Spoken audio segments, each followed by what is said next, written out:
unveiling the startling insights of the netherworld on Benedict XVI in an exorcism. In a specific exorcism, it is glaringly evident that Satan was utterly drained by Ratzinger.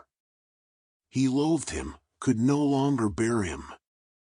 Every word, every gesture, and every blessing from Benedict XVI acted as an exorcism, the demon admitted during the liberation ritual.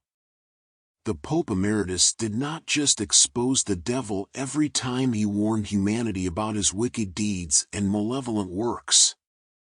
The point is that the malevolent force felt cornered, weakened, and bent by his words and actions under the name of Benedict XVI.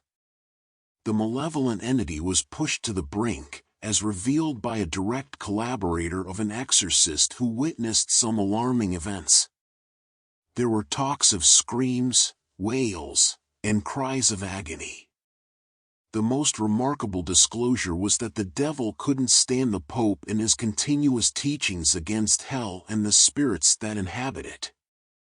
Not only did the malevolent force find every word, gesture, and blessing of Benedict XVI to be an exorcism, but it also spoke of unbearable suffering. This was disclosed by a direct collaborator, who witnessed some shocking incidents. Desperation had taken over the devil. He could no longer tolerate the Pope and his relentless catechisms against hell and the malevolent spirits within. As if it weren't enough, the malevolent entity revealed that every word, every gesture, and every blessing from Benedict XVI amounted to an exorcism. Benedict XVI consistently emphasized the devil's actions. He detested the Holy Father's authority as the vicar of Christ on earth and the universal shepherd of the Church from the very beginning. However, with Ratzinger, there was more. As a professor, archbishop, cardinal, and even as the prefect of the Congregation for the Doctrine of the Faith, the Bavarian theologian never ceased to highlight the subtle and terrifying presence of the malevolent force in hell, thereby warning all of humanity against its attacks. Ratzinger often advised people against engaging in occult practices. Indeed, many are aware that the Bible designates occult practices, like tarot readings, seances, black masses, curses, spells, the evil eye, and consecration to the devil, as abominations. These practices open the doors of one's soul to the father of falsehood. The malevolent entity's revelation during this episode was nothing short of sensational. Benedict XVI became one of its recurring nightmares right from his days as a professor to his papal tenure. The demon began to tremble only a few days later.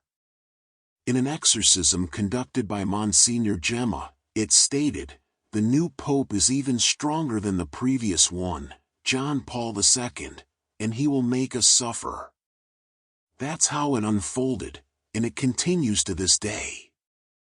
Every time the Pope Emeritus publicly addresses critical and highly relevant issues to combat the source of all evil, Satan himself, Ratzinger's message remains consistent. He conveyed that there's only one way to do this, by carrying the cross of Christ. Conversely, for those who continue to sin without showing any signs of remorse, the prospect is eternal damnation in hell. For attachment to sin can lead to the ruination of our existence, as Ratzinger explained. Only divine forgiveness grants us the strength to resist evil and sin no more. Jesus came to tell us that he wants us all in heaven and that hell, scarcely mentioned in our time, exists and is eternal for those who shut their hearts to his love. In the face of Benedict XVI's profound holiness, Satan is defeated from the start. Given his pride, it's easy to imagine he's shedding bitter tears. Let's pray for Pope Benedict XVI, that his sanctity may always guide us.